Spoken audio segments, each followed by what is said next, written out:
जरा सोचिए, एक ऐसी शक्ति के बारे में जो दिखाई नहीं देती, पर हमारी पूरी डिजिटल दुनिया उसी के दम पर चल रही है। इंटरनेट पर हम जो कुछ भी करते हैं उसके पीछे कहीं न कहीं उसी का हाथ है। चलिए, आज इसी अदृश्य शक्ति की परतें खोलते हैं, जिसका नाम है AWS। कभी सोचा है, जब नेटफ्लिक्स पर कोई शो देखते हैं या किसी ऐप से खाना ऑर्डर करते हैं, तो उस एक क्लिक के पीछे असल में क्या होता है? तो आखिर इन सब के पीछे है क्या? वो कौन सी तकनीक है जो ये सब मुमकिन बनाती है? देखिए, AWS की इस क्रांति को समझने के लिए हमें थोड़ा सा वक्त में पीछे चलना होगा।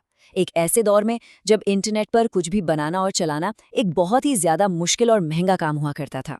पहले के ज़माने में अगर किसी को कोई वेबसाइट या ऐप चलानी होती, तो उन्हें ऐसे बड़े बड़े सर्वर रैक से भरे कमरे खरीदने पड़ते थे और उन्हें चलाना भी पड़ता था।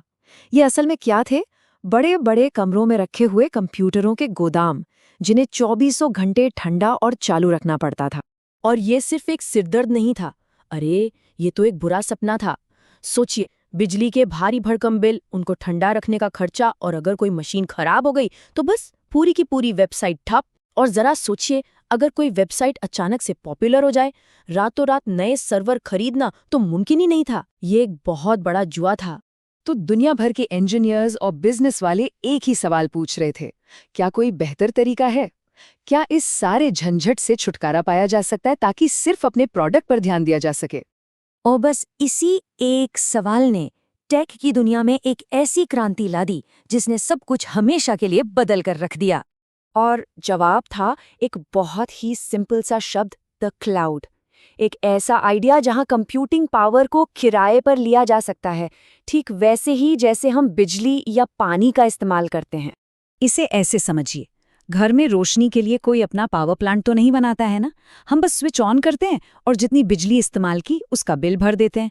क्लाउड कंप्यूटिंग भी बिल्कुल यही चीज है, लेकिन ये कंप्यूटिंग पावर, डेटा स्टोरेज और दूसरी डिजिटल सर्विसेज के लिए है। और इस नई दुनिया का जो सबसे बड़ा खिलाड़ी बनकर उभरा, उसकी कहानी भी बड़ी दिलचस्प है। और वो कंपनी थी Amazon। जी हाँ, वही Amazon जो ऑनलाइन किताबें बेचती थी। कमाल की बात है ना। उन्होंने अपने बहुत बड़े ई-कॉमर्स प्लेटफॉर्म को चलाने के लिए एक जबरदस्त इंफ्रास्ट्रक्चर बनाया था। फिर उन्हें एहसास हुआ कि अरे, हम इसे दूसरों को किराए पर भी तो दे सकते हैं। और बस यहीं से AWS का जन्म हुआ। तो आज AWS कितना बड़ा है, जरा इस नंबर पर गौर कीजिए, $90 बिलियन। ये 2023 में उनका सालाना रेवेन्यू था। ये नंबर उनके स्केल और उनके प्रभाव को साफ साफ दिखाता है। और ये सिर्फ पैसों की बात नहीं है। आज पूरी दुनिया के क्लाउड मार्केट का करीब 1/3 हिस्सा अकेले AWS के पास है। ये माइक्रोसॉफ्ट और गूगल जैसे बड़े बड़े नामों से भी आगे हैं। और देखिए, इंडस्ट्री एक्सपर्ट्स भी यही मानते हैं। गार्टनर, जो कि एक बहुत बड़ी टेक रिसर्च फर्म है, उसने लगातार 1-2 साल नहीं, पूरे 13 सालों तक AWS को क्लाउड प्लेटफॉर्म्स का अनडिस्प्यूटेड लीडर माना है। अच्छा, तो ये तो समझ आ गया कि AWS क्या है और क्यों इतना ज़रूरी है। पर सवाल ये है कि आखिर ये काम कैसे करता है? देखिए, AWS की प्राइसिंग थोड़ी कॉम्प्लेक्स लग सकती है, पर इसे समझने का एक बहुत ही मज़ेदार और आसान तरीका है। सोचिए कि एक रिजॉर्ट या होटल में बुकिंग कर रहे हैं, तो कुछ ऑप्शंस होते हैं। पहला है ऑन डिमांड, जैसे होटल में एक रात के लिए कमरा बुक करना, पूरी कीमत देकर, पूरी फ्लेक्सिबिलिटी। अगर लंबे समय के लिए रुकना है तो सर्वर को रिजर्व कर सकते हैं, जैसे 1 साल के लिए, और इस पर भारी डिस्काउंट मिलता है। और अगर थोड़ा जोखिम लेने को तैयार हैं तो स्पॉट प्राइसिंग है। ये कुछ ऐसा है जैसे खाली कमरों के लिए बोली लगाना। कीमत अविश्वसनीय रूप से कम मिल सकती है, पर रिस्क ये है कि अगर किसी ने ज्यादा पैसे दे दिए तो कमरा छोड़ना पड़ सकता है। यही फ्लेक्सिबिलिटी AWS को इतना पावरफुल बनाती है। चलिए, अब थ्योरी से निकलकर असल दुनिया में आते हैं। देखते हैं कि ये अदृश्य इंफ्रास्ट्रक्चर उन ब्रांड्स को कैसे पावर देता है जिन्हें हम रोज इस्तेमाल करते हैं। अगली बार जब नेटफ्लिक्स पर कोई फिल्म देख रहे हों, तो याद रखिएगा वो फिल्म AWS के सर्वर से ही स्ट्रीम हो रही है।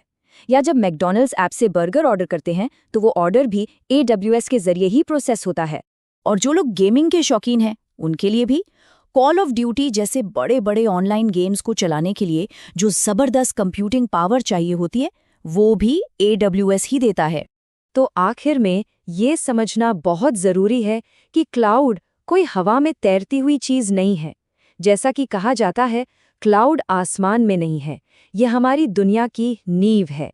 ये एक असली फिजिकल इंफ्रास्ट्रक्चर है, डेटा सेंटर्स का एक ग्लोबल नेटवर्क जो हमारी मॉडर्न दुनिया की बुनियाद है। तो अगली बार जब अपना फोन इस्तेमाल करें तो उस अदृश्य शक्ति को जरूर याद करिएगा जो ये सब मुमकिन बनाती है। AWS ने इनोवेशन के लिए ऐसे दरवाजे खोल दिए हैं कि आज कोई भी सिर्फ एक आइडिया के दम पर दुनिया बदल सकता है। तो असली सवाल ये है, इस जबरदस्त शक्ति का इस्तेमाल करके आगे क्या बनाया जाएगा?